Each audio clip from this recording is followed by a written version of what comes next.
Everyone, welcome to एग्जाडमी redefining education. मेरा नाम है प्रभाष कुमार और हम आपको पढ़ा रहे हैं मॉडर्न अलजेब्रा। तो अब से लेक्चर मॉडर्न अलजेब्रा का इस तरह से चलेगा, कंप्यूटराइज्ड डिजिटली स्क्रीन पे, कंप्यूटर स्क्रीन पे मेरा चेहरा आप नहीं देख सकोगे। वैसे मेरा चेहरा देखने लायक भी नहीं है, आप देख क्या करोगे। तो इसलिए बेटर है कि हम लोग इस पे देखें, क्योंकि अभी से जो लेक्चर्स चलेंगे वो काफी थ्योरेटिकल है, पूरा थ्योरी है, पूरा थ्योरी। तो उसको बोर्ड पे लिखना और फिर उसको फिर मिटा करके फिर से रिकॉर्ड करना, फिर से समझाना, बहुत टाइम जाता है उसमें। और लेक्चर भी हमें जल्दी जल्दी कंप्लीट करनी है, इसीलिए हम लोग क्विक एक एक टॉपिक्स उठाएंगे, उसको फिनिश करते हुए चले जाएंगे और जल्दी हो जाएगा कंप्लीट। ठीक है, बहुत सारे लेक्चर्स हैं, अगर इसको आप अच्छे से सीखना चाहते हो तो इसको कोई भी टॉपिक छूटना नहीं चाहिए। तो ये हमारा लेक्चर नंबर 10, इसमें हम लोग पढ़ेंगे इक्विवेलेंस रिलेशंस और इक्विवेलेंस क्लासेस। इसको आप ध्यान से सीखो। पहले इक्विवेलेंस रिलेशंस की बात करते हैं। तो इसका डेफिनेशन क्या है? Let R be a relation in a set, then R is an equivalence relation in A if and only if। देखो, सबसे पहले ये जो पूरा चीज है ना, अभी से जितना पूरा मॉडर्न अलजेब्रा तुम देखो, जितना भी तुम सब कुछ देख लो, वो पूरा का पूरा एप्लीकेशन है आपका सेट थ्योरी का। तो इसीलिए हम स्टार्टिंग में सेट थ्योरी काफी अच्छे से आपको समझाए हैं, और अभी जो पार्ट चल रहा है वो सेट थ्योरी का ही पार्ट चल रहा है, और आगे भी पूरा एंड तक सेट थ्योरी का ही पार्ट चलेगा। जो ग्रुप्स, रिंग्स वगैरह सब कुछ सेट के हेल्प से ही डिफाइन किया गया है। तो कितना सिग्निफिकेंस है, इंपॉर्टेंस है सेट थ्योरी का, ये आप अच्छी तरीके से जान सकते हो। अब सुन लो ये बात कि जैसे मान लो कोई भी एक सेट है, कोई एक सेट है। सेट को क्या बोलते हैं? सेट का मतलब होता है collection of well defined objects. करली ब्रैकेट के अंदर कुछ भी होंगे, कुछ एलिमेंट्स हो सकते हैं, कुछ भी हो सकते हैं, उससे हमको कुछ लेना देना नहीं है। तो मान लेते हैं कुछ आपके पास एलिमेंट्स हैं, जैसे मान लीजिए A है, B है, C है, D है, इस तरह से कुछ एलिमेंट्स हैं आपके पास। परफेक्ट। और इस एलिमेंट्स पे या फिर इस सेट पे एक रिलेशन डिफाइन किए हैं हम। सपोज मान लीजिए एक रिलेशन डिफाइन किया गया है R। ठीक है, रिलेशन डिफाइन किया गया है R, और इस रिलेशन को ही हम लोग इक्विवेलेंस रिलेशन कब बोलेंगे? ये तब बोलेंगे जब 3 कंडीशन सेटिस्फाई करेगा। पहला कंडीशन ये कि आपका जो रिलेशन आप डिफाइन कर रहे हो इस सेट पे, वो रिफ्लेक्सिव होना चाहिए। रिफ्लेक्सिव रिलेशन हम लोग सीखे थे प्रीवियस लेक्चर में। क्या था कि जितने भी एलिमेंट्स हैं आपके सेट ए के, वो खुद से रिलेटेड होंगे, मतलब A is related to A। तो ऐसे रिलेशन को हम लोग क्या बोलते हैं? रिफ्लेक्सिव रिलेशन बोलते हैं। दूसरा कंडीशन ये होना चाहिए कि जो आपका रिलेशन है वो सिमेट्रिक होना चाहिए। सिमेट्रिक कहने का मतलब कि अगर कोई एलिमेंट A रिलेटेड है एलिमेंट B से, तो आप उसका इनवर्स भी रिलेटेड होगा, मतलब B भी रिलेटेड होना चाहिए A के। ठीक है, तो A is related to B means B is also related to A। Inverse relation satisfy होना चाहिए, तो उसको सिमेट्रिक बोलते हैं। थर्ड ये है कि ट्रांजिटिव होना चाहिए। ट्रांजिटिव भी सीखे हैं हम लोग। ट्रांजिटिव का मतलब अगर कोई एलिमेंट A B से रिलेटेड है किसी तरह से, और एलिमेंट B C से रिलेटेड है किसी तरह से, तो A C के C से रिलेटेड होगा। ठीक है, तो 3 रिलेशंस आपके, कंडीशंस आपके सेटिस्फाई होने चाहिए साइमल्टेनियसली। आप कोई भी रिलेशन R डिफाइन कर रहे हो और वो रिलेशन अगर आपका रिफ्लेक्सिव रिलेशन है, सिमेट्रिक रिलेशन है, ट्रांजिटिव रिलेशन है, तीनों के तीनों है, तभी वैसे रिलेशन को हम लोग इक्विवेलेंस रिलेशन बोला जाएगा इस सेट ए में। ठीक है, एग्जांपल देखते हैं हम लोग। जैसे मान लीजिए कोई एक सेट है, set of all triangles in a plane. मतलब कोई एक सेट मान लो, सेट ए है, ट्राइंगल्स मान लो, एक ट्राइंगल 1, ट्राइंगल 2, ट्राइंगल 3, इस तरह से करते करते आपके बहुत सारे जितने ट्राइंगल्स पॉसिबल हैं वो सब के सब हैं किसी प्लेन में आपको डिफाइन कर दिया गया है, एक पर्टिकुलर प्लेन पे। प्लेन क्या कहना है? मतलब जनरली हम लोग किस में रहते हैं? 3 डायमेंशन में। अगर नॉर्मली अगर बात करें तो हम लोग x, y और z इस वाले प्लेन में रहते हैं, हम लोग एक्सिस पे रहते हैं। तो इससे हम लोग को एक्स वाई प्लेन इधर मिलता है, ये वाला प्लेन। नीचे जो प्लेन है आपका एक्स जेड प्लेन मिलता है, और साइड वाला जो इधर खड़ा वाला प्लेन है ये हमको वाई जेड प्लेन मिलता है, अगर आप 3 डायमेंशनल कोऑर्डिनेट सिस्टम में हो तो। लेकिन अगर आप मान लो बढ़ा दो अपना कोऑर्डिनेट सिस्टम या फिर कोऑर्डिनेट एक्सिस, तो चीजें बदल जाएंगी। लेकिन हम लोग सुविधा के लिए मैक्सिमम 3 डायमेंशन कंसिडर करते हैं। तो ऐसे में आप मान लीजिए T1, T2, T3 ... बहुत सारे आपके ट्राइंगल्स हैं। ठीक है। तो R be the relation in A, एक रिलेशन मैंने डिफाइन किया है, सपोज आर एक रिलेशन डिफाइन किया है इस सेट में, और ऐसा डिफाइन किया है कि x is congruent to y, मतलब ये वाला जो x लिखा हुआ है ना, x is related to y, x, ये इसका कहने का क्या मतलब होता है, इसका मतलब होता है कि x, इसका कैसे पढ़ते हैं इसको हम लोग पढ़ते हैं x is related to y। कौन सा रिलेशन है यहाँ पे, कॉन्ग्रुएंसी का रिलेशन है। जैसे हम लिख देंगे element a is related to element b, तो इसको क्या पढ़ोगे, इस रिलेशन, इस डेफिनेशन के अकॉर्डिंग क्या बोलोगे कि a is congruent to b, ठीक है। जैसे मान लो C is related to D कर दिए, तो इसका मतलब क्या पढ़ोगे, बोलोगे C is congruent to D। जैसे T1 is related to T2 है, क्या पढ़ोगे इसको, बोलोगे T1 is congruent to T2। समझ में आया। तो कॉन्ग्रुएंसी का मतलब क्या होता है, कॉन्ग्रुएंसी का मतलब होता है सेम शेप एंड साइज, आपका साइज भी सेम होना चाहिए और शेप भी सेम होना चाहिए। तो यहां पे ट्रायंगल्स की बात हो रही है, तो मान लीजिए आपके पास दो ट्रायंगल्स हैं, क्या हम बोल सकते हैं कि ये वाला ट्रायंगल T1 और ये ट्रायंगल T2 क्या ये कॉन्ग्रुएंट है? हाँ है, क्योंकि T1 is congruent to T2। क्यों? क्योंकि इसके पास सेम शेप है, एक जैसा शेप है, मतलब इसका जो लेंथ है, और फिर मतलब एक जैसा देखने में, और सेम साइज है, ठीक है, सेम साइज का, एक साइज का थोड़ा बहुत अंतर ऊपर नीचे हो गया, लेकिन आप इमेजिन करो कि दोनों का साइज और शेप एक है, तब हम क्या बोलेंगे कि T1 is congruent to T2। क्या हम इस ट्रायंगल और इस ट्रायंगल को T3 और T4 को क्या कॉन्ग्रुएंट बोलेंगे? नहीं, T3 जो है वो T4 के कॉन्ग्रुएंट नहीं है। क्यों? क्योंकि इसमें शेप भी सेम नहीं है और साइज भी सेम नहीं है। अब यहां मान लो ये आपका एक ट्रायंगल रहा, उसी शेप का आपका ये ट्रायंगल रहा, ये T5 कंसिडर करो, ये T6 कंसिडर करो, क्या ये दोनों कॉन्ग्रुएंट है? नहीं, T5 is not congruent to T6। क्यों? यहां पे भले ही आपका शेप सेम हो लेकिन साइज आपका सेम नहीं है, इसलिए हम इसको कॉन्ग्रुएंट नहीं बोल सकते। तो वैसा ही कोई रिलेशन हम यहां पे डिफाइन किए हैं कि x is congruent to y, x belongs to a, y belongs to a। तो यहां पे देखिए कि इस वाले रिलेशन में तीन चीज वैलिड हो रहा है कि नहीं हो रहा। जैसे कोई भी रिलेशन है ना, तो हमको टेस्ट करना है कि ये रिलेशन मेरा इक्विवेलेंस रिलेशन है या नहीं है। इसके लिए हमको टेस्ट करना पड़ेगा कि ये रिफ्लेक्सिव है या सिमेट्रिक है या ट्रांजिटिव है। अगर तीनों है तब इसको हम इक्विवेलेंस रिलेशन बोलेंगे, अगर नहीं है, दोनों में से, तीनों में से कोई एक भी मिसिंग है, तब इसको इक्विवेलेंस रिलेशन नहीं बोलेंगे। तो हम टेस्ट करेंगे कि ये वाला रिलेशन हमारा रिफ्लेक्सिव है या नहीं है। रिफ्लेक्सिव टेस्ट करने के लिए क्या है कंडीशन? जैसे x और y में रिलेशन निकालना है तो कैसे लिखते हो? x is related to x। अगर ये कंडीशन सेटिस्फाइड है तब आप उसको रिफ्लेक्सिव बोलोगे, है कि नहीं? सिमेट्रिक होने के लिए क्या बोलोगे? अगर x y के रिलेटेड है तो y जो है वो x से रिलेटेड होना चाहिए इनवर्स के टर्म्स में, ठीक है। तो ये अगर ये कंडीशन सेटिस्फाइड है तब आप इसको सिमेट्रिक रिलेशन बोलोगे। ट्रांजिटिव कहने का क्या मतलब? अगर x रिलेटेड है किसी y से और y जो है वो z से रिलेटेड है, तब इस केस में आप बोल सकते हो जो x है वो z के रिलेटेड होगा। तो ये तीनों कंडीशन हमको चेक करना है। तो पहला कंडीशन चेक कर रहे हैं कि x is related to x है कि नहीं।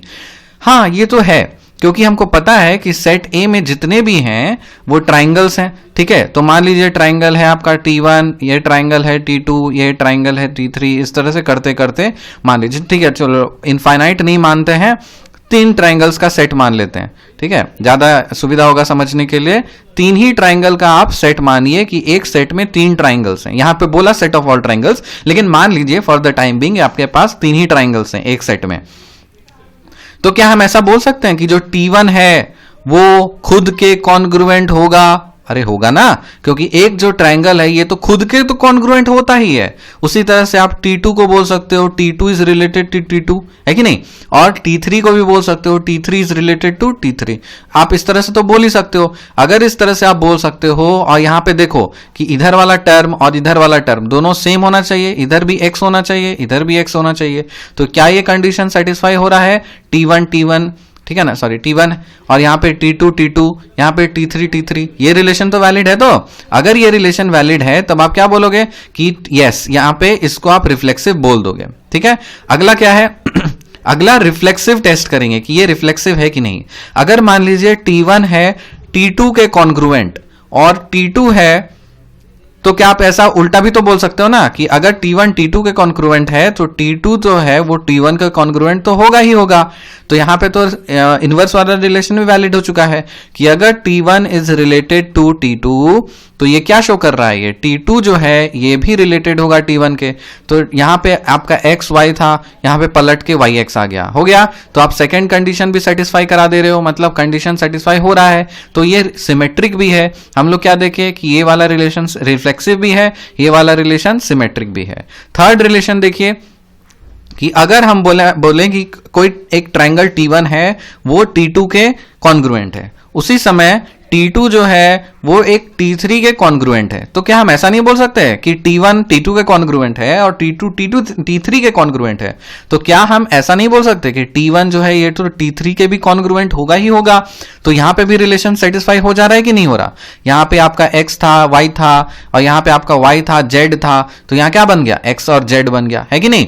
देखो यहां पे x है, y है, फिर y है, z है, और यहां पे x और z आ जाना चाहिए। तो इसीलिए आप इसको ट्रांजिटिव भी बोल रहे हो। तो इस केस में क्या हो गया, यहां पे तीनों कंडीशन सेटिस्फाई हो गया। पहला रिफ्लेक्सिव भी हो गया ये रिलेशन, ये सिमेट्रिक भी हो गया रिलेशन, और तीसरा ट्रांजिटिव भी हो गया रिलेशन। अगर तीनों रिलेशन सेटिस्फाई हो गया है तब हम इसको क्या बोलेंगे, इस वाले रिलेशन को एक इक्विवेलेंस रिलेशन बोलेंगे। समझ में आ गया? काफी आसानी तरीके से हम लोग सीख चुके हैं कि इक्विवेलेंस रिलेशन क्या होता है। दूसरा एग्जांपल देखो, यहां पे सपोज मान लो कि i जो है एक सेट ऑफ ऑल इंटीजर्स है। क्या है? एक सेट ऑफ ऑल इंटीजर्स है। तो i को हम लोग लिखते हैं आपका इस फॉर्मेट में। सपोज मान लीजिए कि यहां पे डॉट डॉट डॉट करके आप लिख रहे हो, ठीक है, चलो डॉट डॉट डॉट करके लिख दो। यहां पे -3, फिर -2, -1, फिर 0, फिर 1 2 3, फिर डॉट डॉट डॉट करके ये पूरा का पूरा क्या हो गया, सेट ऑफ इंटीजर्स हो गया। इसमें बोल रहा है कि एक रिलेशन हम डिफाइन किए as x is related to y। यहां पे एक रिलेशन है जिसमें r का मतलब है कि x minus y is divisible by 5। ठीक है, इसका क्या मतलब है? इसका ये मतलब है कि यहां पे रिलेशन क्या डिफाइंड है कि x माइनस y जो होता है वो 5 के डिविजिबल होना चाहिए। तो ऐसा ही रिलेशन, तो यहां पे हम क्या क्या नंबर्स चुन सकते हैं? हमको x, सपोज मान लो x हम चुन लेते हैं 10 चुन लेते हैं और y को हम 5 ले लेते हैं। तो x माइनस y करके देखते हैं। अगर x माइनस y किए तो 10 माइनस 5 हो गया, मतलब 5 हो गया। क्या ये 5 से डिविजिबल है? अरे हाँ, ये तो 5 से डिविजिबल है। ठीक है, क्योंकि ये 5 से डिविजिबल है तो इसलिए ये वाला रिलेशन आप बोल सकते हो x is related to y। मतलब आप लिख सकते हो कि 10 जो है वो रिलेटेड है 5 के। क्यों? क्योंकि यहां पे 10 माइनस 5 जो है करोगे तो 5 से डिविजिबल होना चाहिए। ठीक है, इस तरह से। और उसी तरह से ये जो चीज है ये आप इस फॉर्मेट में लिख रहे हो कि डिविजिबल हो जाना चाहिए, कि कोई भी आप ऐसा ऑर्डर्ड पेयर, मतलब ये रिलेशन आप कैसा शो कर रहे हो, एक ऐसा सेट ऑफ ऑर्डर्ड पेयर्स जिसमें x माइनस वाई अगर करोगे तो वो 5 से डिविजिबल होना चाहिए। तो चलो बनाते हैं। r का मतलब क्या है? r में क्या क्या हो सकता है कि हाँ 10 माइनस 5 अगर करेंगे तो 5 से डिविजिबल है। फिर और देखो 5 माइनस 0 करेंगे तो ये भी 5 से डिविजिबल है। तो 5 और 0 का एक सेट बना देते हैं। तो 5 और 0 का तो एक सेट बनेगा ना। ठीक है, और क्या हो सकता है? 15 और 10 का हो सकता है, क्योंकि हमको पता है कि 15 माइनस 10 करेंगे तो 5 से डिविजिबल हो जाएगा। और उसी तरह से 10 5 हो गया है, 5 और माइनस 5 करोगे तो ये भी 5 से डिविजिबल हो जाएगा। फिर 0 और माइनस 5 करोगे तो ये भी 5 से डिविजिबल हो जाएगा। इस तरह से आपके बहुत सारे सेट्स बन सकते हैं, है कि नहीं? तो इसी पूरे सेट ऑफ ऑर्डर्ड पेयर्स को आप रिलेशन डिफाइन की हो कि यहां पे आप क्या बोल सकते हो, 10 इज रिलेटेड टू 5। इसका क्या मतलब है कि 10 माइनस 5 इज डिविजिबल बाय 5। ठीक है, ये कहने का ये मतलब है इस रिलेशन का डेफिनेशन से। उसी तरह से अगर हम बोल दिए कि 5 इज रिलेटेड टू 0, तुम क्या बोलोगे? सर यहां पे 5 माइनस 0 इज डिविजिबल बाय 5। ठीक है, उसी तरह से जैसे 0 और माइनस 5 ले लिए तो 0 इज रिलेटेड टू माइनस 5 ले लिए। यहां पे एक सेकेंड, 0 और माइनस 5 लेते हैं तो 0 इज रिलेटेड टू माइनस 5। अगर ऐसी बात है तो आप क्या बोलोगे? 0 minus of minus 5 is divisible by 5, है कि नहीं? तो ये सारे पेयर्स बन गए ना। तो इसी को हम रिलेशन डिफाइन किया गया है। परफेक्ट। तो ये रिलेशन को आप इक्विवेलेंस रिलेशन कैसे बोल रहे हो? आप चेक करोगे कि पहला दूसरा और तीसरा कंडीशन, मतलब पहला कंडीशन ये रिफ्लेक्सिव है या नहीं है, दूसरा कंडीशन ये सिमेट्रिक है या नहीं है, और तीसरा कंडीशन ये ट्रांजिटिव है या नहीं है। ठीक है, रिफ्लेक्सिव टेस्ट करने के लिए क्या टेस्ट करते हैं कि x is related to x होना चाहिए। सिमेट्रिक टेस्ट करने के लिए क्या टेस्ट करते हैं कि x रिलेटेड टू y अगर है तो y रिलेटेड टू x होना चाहिए। ट्रांजिटिव होने के लिए क्या कंडीशन कि अगर x रिलेटेड टू y है और y रिलेटेड टू z है, तब इस केस में आप बोल सकते हो कि x is related to z होना चाहिए। ठीक है, अब हम लोग मान लेते हैं, ठीक है चलो x is related to x, तो फॉर एग्जांपल मान लो कि आप कोई भी x को आप 10 ले लो, ठीक है, x को आप 10 ले लो, तो क्या हम ऐसा बोल सकते हैं कि 10 इज रिलेटेड टू 10, है ना। इसका मतलब क्या है कि 10 माइनस 10 जो है इधर ये माइनस ये 5 से डिविजिबल है या नहीं है, तो हमको पता है 0 डिविजिबल बाय 5, यस ये तो डिविजिबल है, तो आप इसको बोल सकते हो यस ये तो रिफ्लेक्सिव है। अब x की मर्जी जो भी उठा लो आप, 10 उठा लो, 5 उठा लो, 4 उठा लो, 3 उठा लो, 2 उठा लो, ठीक है, तो आप उसको 5 से डिविजिबल बोल सकते हो, क्योंकि कुछ भी करोगे तो 0 ही आएगा और 0 तो 5 से डिविजिबल हो जाएगा, तो ये तो रिफ्लेक्सिव है, नो डाउट। फिर आप सिमेट्रिक चेक करो कि सिमेट्रिक टेस्ट करने के लिए इनवर्स वाला रिलेशन वैलिड है या नहीं है। तो इनवर्स वाला रिलेशन वैलिड करने के लिए हम x को 10 मान लेते हैं और y को सपोज 5 मान लेते हैं। ठीक है, अगर x is related to y हमको शो करना है तो हम क्या दिखाएंगे इसमें, हम दिखाएंगे कि 10 माइनस 5 जो है ये 5 से डिविजिबल है या नहीं है। तो हमको पता है 10 माइनस 5 5 होता है, 5 बाई 5 मतलब 1, मतलब पूरी तरह से डिविजिबल, तो ये तो ठीक है, चलो ये तो 5 से डिविजिबल है।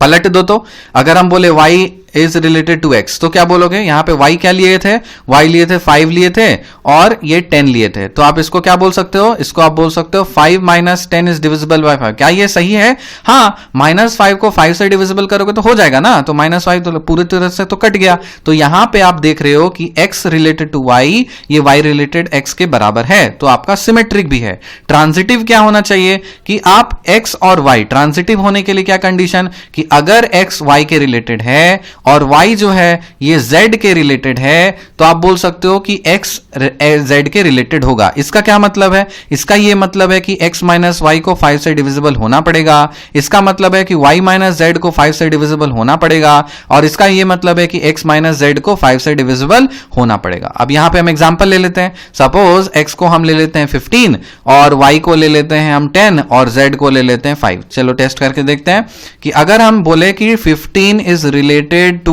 10, तो क्या बोलोगे, सर 15 रिलेटेड टू 10 मतलब और कुछ नहीं, 15 minus 10 should be divisible by 5, है कि नहीं। तो 15 माइनस 10 मतलब 5 इज डिविजिबल बाय 5, 5 डिविजिबल हो गया तो 1 मिल गया, तो यस ये तो कंडीशन वैलिड है। ठीक है, अब हम देखते हैं y is related to z हो रहा है कि नहीं। तो यहां पे y को 10 लिया गया है और z को 5 लिया गया है, तो इसका क्या मतलब है, इसका ये मतलब है सर ये और कुछ नहीं, 10 माइनस 5 डिवाइडेड बाय 5 होना चाहिए। 10 माइनस 5 मतलब 5, 5 डिवाइडेड 5 मतलब 1, ये भी तो वैलिड है। चलो अगर ये दोनों वैलिड है तो ये वैलिड होना चाहिए। x क्या लिए हो, x लिए हो 15, z लिए हो 5, करो तो 15 माइनस 5 करोगे तो कितना आएगा, बोलोगे 15 माइनस 5 मतलब सर 10, और 10 डिवाइडेड बाय 5 करेंगे ना तो सर 2 आएगा, तो ये भी तो वैलिड हो गया।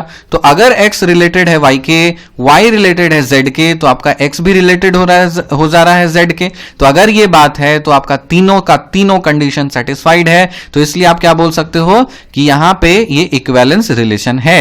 ठीक है ना, यहां पे क्या है, इक्विवेलेंस रिलेशन है, तीनों का तीनों कंडीशन आपका हो गया है satisfied.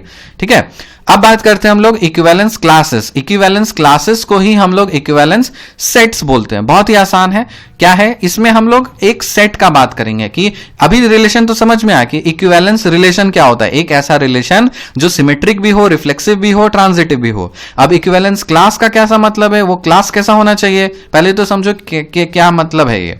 Late A be a non empty set, एक कोई नॉन एम्प्टी सेट आप कंसिडर करो। ठीक है, एक नॉन एम्प्टी सेट कंसिडर करो, मतलब अंदर में कुछ ना कुछ एलिमेंट्स हैं आपके, कुछ ना कुछ आपके एलिमेंट्स हैं। ठीक है, और एक रिलेशन आपने डिफाइन कर दिया, कुछ रिलेशन आपने डिफाइन किया है ए पे, तो एक रिलेशन आपने ये डिफाइन किया है कि a be an arbitrary element of A और elements x belongs to A satisfying x is related to a, मतलब आपका जो एक्स है वो ए के रिलेटेड है। ठीक है, और constitute a subset a naught of a equivalence class of A with respect to R. We denote this equivalence class by AA. Therefore this, देखो काफी आसान तरीके से हम लोग समझेंगे, सबको भूल जाओ, ये इसको फोकस करो, यही इसी से समझ में आ जाएगा कि ए में आपका कोई एलिमेंट्स है, कोई एलिमेंट्स है, मान लेते हैं सपोज यहां पे हम मान लेते हैं A1, A2, A3, A4, A5, 5 elements मान लिए किसी सेट ए में। ठीक है, अब बोल रहा है कि एक इक्विवेलेंस क्लास हम डिफाइन कर रहे हैं कुछ इस तरह से, x such that x belongs to a and x is related to a, मतलब x comma a is related to r, that is x is related to a। आप इस तरह से बोल रहे हो, तो इक्विवेलेंस क्लास यहां पे a का डिफाइन कर रहे हो, ठीक है। तो यहां पे एक काम करते हैं, यहां पे a1 a2 नहीं लेते हैं, यहां पे हम a b c d ले लेते हैं, समझ में आ जाएगा आसानी से, क्योंकि यहां पे बोल दिया कि a जो है ना, a be an arbitrary element of A को कोई एक आर्बिट्ररी एलिमेंट बोल दिया, तो यहां पे हम एलिमेंट्स ले रहे हैं ए बी सी डी ई, इस तरह से कर रहे हैं, और ए को बोल दिया कोई भी एक आर्बिट्ररी एलिमेंट है इस सेट का। तो हम इक्विवेलेंस क्लास ए का, इक्विवेलेंस क्लास कहने का यह मतलब हो जाएगा कि जितने भी एलिमेंट्स होंगे वो जो ए से रिलेटेड होंगे, जो ए से रिलेटेड होंगे। फॉर एग्जाम्पल मान लो इसमें बी जो है वो ए से रिलेटेड है, सी जो है वो ए से रिलेटेड है, और ई जो है वो ए से रिलेटेड है, इस तरह से, ठीक है। तो यहां पे मान लेते हैं हम ए जो है कैसे दिखाना है, x कॉमा ए दिखाना है, तो पहले आप x दिखाओगे और उसके बाद फिर a दिखाओगे, तो यहां पे x दिखाओगे और a दिखाओगे। तो यहां पे हम क्या करते हैं, पहले x की जगह b लिख देते हैं, क्योंकि b हम शो कर रहे हैं कि b रिलेटेड है a के, मान लिए कि उसी तरह से c जो है वो a के रिलेटेड है, और उसी तरह से जो आपका e है वो a के रिलेटेड है, ठीक है। तो यहां पे एक सबसेट बना कि नहीं बना, इसी सेट का एक ऑर्डर्ड पेयर का सबसेट बना दिए, तो इसी सबसेट को हम लोग इक्विवेलेंस क्लास बोलेंगे या फिर इक्विवेलेंस सेट बोलेंगे, समझ में आया। तो जो जो एलिमेंट्स किसी एक एलिमेंट के साथ वो रिलेशन आपको शो कर रहे हैं, तो वैसे सेट ऑफ ऑर्डर्ड पेयर्स को इक्विवेलेंस क्लास बोला जाएगा या फिर इक्विवेलेंस सेट बोला जाएगा। और इसी इक्विवेलेंस सेट को आप कैसे रिप्रेजेंट कर सकते हो, रिप्रेजेंट करने के तीन तरीके, यहां पे दो दिखाया गया है, हम एक और एक्स्ट्रा बताते हैं। एक तो ये कि कैपिटल ए लिखो जिस सेट का आप इक्विवेलेंस बना रहे हो वो, और सबस्क्रिप्ट में जिसका इक्विवेलेंस बना रहे हो वो, तो ए लिख दिए, इसको आप ए लिखो और इसको बॉक्स के अंदर इस तरह से रखो, या फिर ए रखो और उसके ऊपर एक बार दे दो, तो इसका यह मतलब होता है इक्विवेलेंस क्लास ऑफ ए, ठीक है, इक्विवेलेंस सेट ऑफ ए। इस तरह से हमको यह चीज समझ में आ गया। अब इसका एग्जाम्पल देखो, मान लेते हैं कि ए जो है एक सेट है किसी भी ट्राइंगल्स का किसी प्लेन में, तो चलो मान लेते हैं कि आपने माना कि ये जो है एक सेट है, suppose A B C D E, ये सारे ट्राइंगल्स हैं, सेट ऑफ ट्राइंगल्स हैं, ए भी एक ट्राइंगल है, बी भी ट्राइंगल है, सी भी ट्राइंगल है, डी भी ट्राइंगल है, ई भी ट्राइंगल है, और इसमें रिलेशन आपने ये डिफाइन किया है कि एक रिलेशन ऐसा डिफाइन किया गया है कि x is congruent to y, x is congruent to y। तो अब यहां पे सपोज हम एक ऑर्डर्ड पेयर डिफाइन कर दे रहे हैं कि मान लेते हैं a जो है ना वो b के कॉन्ग्रुएंट है, ठीक है, उसी तरह से जो a है ना वो c के कॉन्ग्रुएंट है, ठीक है, उसी तरह से a जो है ना वो d के कॉन्ग्रुएंट है। इस तरह से हमको उल्टा लिखना चाहिए था, यहां पे मैं एक काम करता हूं, क्योंकि जो स्टैंडर्ड डेफिनेशन था वो क्या था, देखो इधर स्टैंडर्ड डेफिनेशन था पहले x आएगा फिर a आएगा, तो हम यहां पे वही चीज कर रहे हैं। देखो यहां पे एक सेट डिफाइन किए, सेट डिफाइन किए क्या, a b c d e, ये सारे के सारे ट्राइंगल्स हैं, तो एक रिलेशन हम डिफाइन किए। रिलेशन क्या होता है, बेसिकली सेट है, तो इसमें कॉन्ग्रुएंट का रिलेशन आपको शो कर रहा है, ठीक है। तो मान लेते हैं जो b है वो a के कॉन्ग्रुएंट होगा, ठीक है, ये तो आप बोल ही सकते हो। साथ ही साथ आप ऐसा भी बोल सकते हो ना कि a तो a का कॉन्ग्रुएंट खुद ही होगा, और सपोज मान लेते हैं e जो है वो a का कॉन्ग्रुएंट है, ठीक है। इस तरह से आपने एक रिलेशन डिफाइन किया है, एक रिलेशन डिफाइन किया और एक इक्विवेलेंस रिलेशन ही है। अब इस रिलेशन को आप इक्विवेलेंस रिलेशन बोलोगे, क्यों बोलोगे, क्योंकि आप जितना भी आप सब कुछ डिफाइन कर लो वो सारे के सारे क्या हैं, इक्विवेलेंस है, क्योंकि तीनों का तीनों एलिमेंट्स जो है आपका वो तीन कंडीशन सेटिस्फाई कर रहा है, रिफ्लेक्सिव, सिमेट्रिक और ट्रांजिटिव, है ना। देख लो ए बी के कॉन्ग्रुएंट है, ए के कॉन्ग्रुएंट है मतलब रिफ्लेक्सिव है, सिमेट्रिक करने का मतलब ए बी के कॉन्ग्रुएंट है तो बी ए के कॉन्ग्रुएंट होगा, सिमेट्रिक है। और ट्रांजिटिव, ए अगर बी के कॉन्ग्रुएंट है, बी ए बी और ई के कॉन्ग्रुएंट है तो ई ए के कॉन्ग्रुएंट हो जाएगा, तो इस तरह से ट्रांजिटिव है। तो ये तो हम लोग सीख चुके हैं। तो इक्विवेलेंस रिलेशन का ही कोई सेट इस तरह से हम लोगों ने डिफाइन किया, जैसे मान लो कि फिर से लिख दिया मैंने, जैसे ए है, बी है, सी है, डी है और ई है। यहां पे एक जो रिलेशन डिफाइन कर रहे हैं इक्विवेलेंस रिलेशन है, तो ए तो ए के कॉन्ग्रुएंट होगा ही, ठीक है, मतलब इक्विवेलेंस होगा ही, और बी जो है वो ए के इक्विवेलेंस मान लो और ई को ए के इक्विवेलेंस मान लो, ठीक है। इस तरह से हम एक इक्विवेलेंस रिलेशन डिफाइन कर दिए। तो यहां से हम एक इक्विवेलेंस क्लास किसको बोलेंगे? इक्विवेलेंस क्लास हम इसी रिलेशन को बोलेंगे, इसी इक्विवेलेंस रिलेशन को, इसको है ना, ये वाला चीज, ये जो इसका मतलब क्या है देखो यहां पे, इसका मतलब ये था इक्विवेलेंस क्लास को आप कैसे डिफाइन करते थे कि इसको आप सेट डिफाइन करते थे जो कि रिलेशन का ही पार्ट होता था, जो कि उस रिलेशन का ही पार्ट होता था, है ना। तो जितने भी आपके रिलेशंस हैं इसमें वो उसी रिलेशन का ही पार्ट हो जाएगा, ठीक है। तो उसको हम लोग क्या बोलेंगे? इक्विवेलेंस क्लास बोलेंगे। So when A belongs to A we shall mean that the equivalence class A the set of all triangles of A congruent to triangle A. उसी तरह से B बिलोंग्स टू ए कहने का ये मतलब है, इक्विवेलेंस क्लास B कहने का मतलब है set of all triangles of A congruent to triangle B। Simple है। देखो यहां पे एक सेट मैंने डिफाइन किया है A B C D E। यहां पे अगर मेरे को फाइंड करना है कि इक्विवेलेंस क्लास ऑफ A बताइए, तो मतलब एक ऐसा सेट जो A के से कॉन्ग्रुएंट हो जाए या A के इक्विवेलेंस हो जाए, ठीक है। तो मान लेते हैं हम इसमें B जो है वो A के इक्विवेलेंस है, या A जो है वो A के इक्विवेलेंस है, ठीक है, और जो E है वो A के इक्विवेलेंस है। तो इसका हम क्या बोलेंगे? A का इक्विवेलेंस क्लास है, तो इसको आप बोलोगे इक्विवेलेंस क्लास किसका? ऑफ A का, इक्विवेलेंस क्लास A का, ठीक है।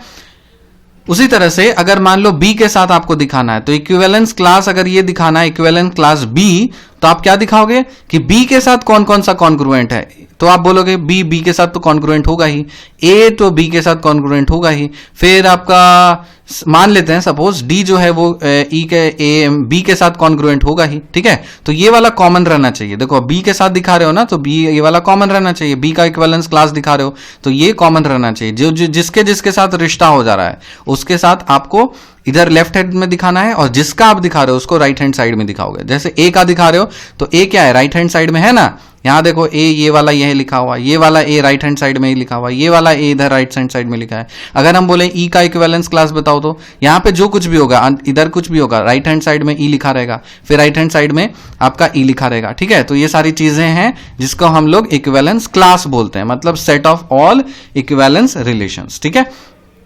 उसी तरह से प्रॉपर्टीज देखिए, इक्विवेलेंस क्लास का क्या प्रॉपर्टीज होता है। पहला प्रॉपर्टी ये होता है कि मान लीजिए कोई एक नॉन एम्प्टी सेट है आपके पास और R है एक इक्विवेलेंस रिलेशन, और A और B जो है कोई भी आर्बिट्रेरी एलिमेंट है किसी सेट A में। तो एक सेट है जिसमें A है, B है, C है, D है, E है, ठीक है। मान लेते हैं 5 एलिमेंट का सेट है, और इसमें A और B को कोई भी एक आर्बिट्रेरी एलिमेंट मान लेते हैं सेट A में। तो ये अगर A जो है वो इस इक्विवेलेंस क्लास का एक सबसेट निकल गया, फॉर एग्जांपल ये जो एलिमेंट A है ये इस इक्विवेलेंस क्लास का एक सबसेट निकल गया, ठीक है। तो ये तो होगा ही, क्योंकि आपको A जो है वो इक्विवेलेंस क्लास का सबसेट होना ही होना है। उसी तरह से अगर B जो है वो इक्विवेलेंस क्लास का सबसेट है, तो आप क्या बोल सकते हो कि इक्विवेलेंस क्लास B ये बराबर हो जाएंगे इक्विवेलेंस क्लास A के, ठीक है। इक्विवेलेंस क्लास B ये बराबर हो जाएगा इक्विवेलेंस क्लास A के, ठीक है। तो यहां पे आप देख रहे हो A belongs to equivalence class A, तो यहां पे A और इसको होना ही है क्योंकि A बराबर A है ना। इससे आप क्या लिख सकते हो? इससे तो आप लिख सकते हो ना इक्विवेलेंस क्लास A बराबर है इक्विवेलेंस क्लास A, दोनों का मतलब सेम। तो इससे आप अगर ये रिलेशन आप दिखा रहे हो तो इसका मतलब ये जरूरी है कि जो इक्विवेलेंस क्लास B है वो A के बराबर होना चाहिए। और तीसरा कंडीशन अगर मान लेते हैं कि इक्विवेलेंस क्लास A ये अगर बराबर है इक्विवेलेंस क्लास B के, ये कब होगा बराबर? ये तब और तब होगा जब A जो है वो B के रिलेटेड होगा, A और B होगा, तभी इस तरह से होगा। समझ में आया? और एक लास्ट चीज है, ये इंपॉर्टेंट लाइन है कि इधर A बिलोंग्स टू B, मतलब A जो है वो बराबर है equivalence class A is equal to equivalence class B, या तो ये सही होगा या फिर equivalence class A intersection equivalence class B is equal to 5, ठीक है। That is two equivalence classes are either disjoint और आइडेंटिकल, या तो वो आइडेंटिकल इस तरह से होना चाहिए, दो इक्विवेलेंस क्लास या तो आइडेंटिकल होना चाहिए या फिर डिसजॉइंट होना चाहिए। ऐसे कॉमन कुछ भी नहीं मिलेगा। जैसे मान लो एक इक्विवेलेंस क्लास A बना रहे हो, दूसरा इक्विवेलेंस क्लास B का बना रहे हो, तीसरा इक्विवेलेंस क्लास C का बना रहे हो, ठीक है। तो ऐसा तो ये होगा कि या तो ये होगा कि इक्विवेलेंस क्लास A बराबर है आपके इक्विवेलेंस क्लास B के, ठीक है, या फिर इक्विवेलेंस क्लास A और इक्विवेलेंस क्लास बी में कुछ कॉमन फाइंड करने का खोजोगे ना तो कुछ नहीं मिलेगा, ये नल सेट मिलेगा। तो कोई भी कॉमन नहीं मिलेगा, मतलब यूनिक होता है इक्विवेलेंस क्लास। बस ये कहने का मतलब था। तो इस लेक्चर में हम लोग क्या सीखे? इक्विवेलेंस रिलेशन सीखे।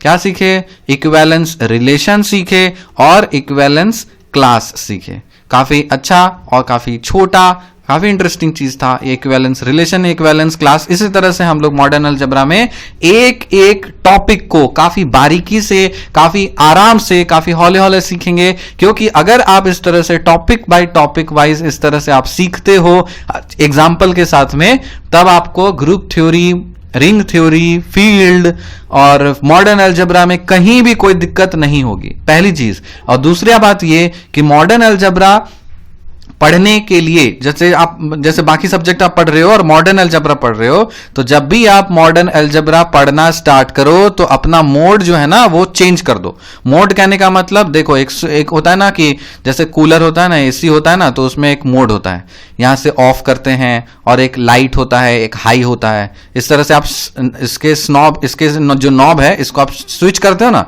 उसी तरह से मॉडर्न अलजेब्रा पढ़ने में आपको पूरा का पूरा थियोरेटिकल अप्रोच लेकर के पढ़ना चाहिए। क्योंकि इसमें न्यूमेरिकल्स ज्यादा नहीं है, न्यूमेरिकल्स वैसे सब कुछ थ्योरी बेस है, थ्योरी कहानी है से।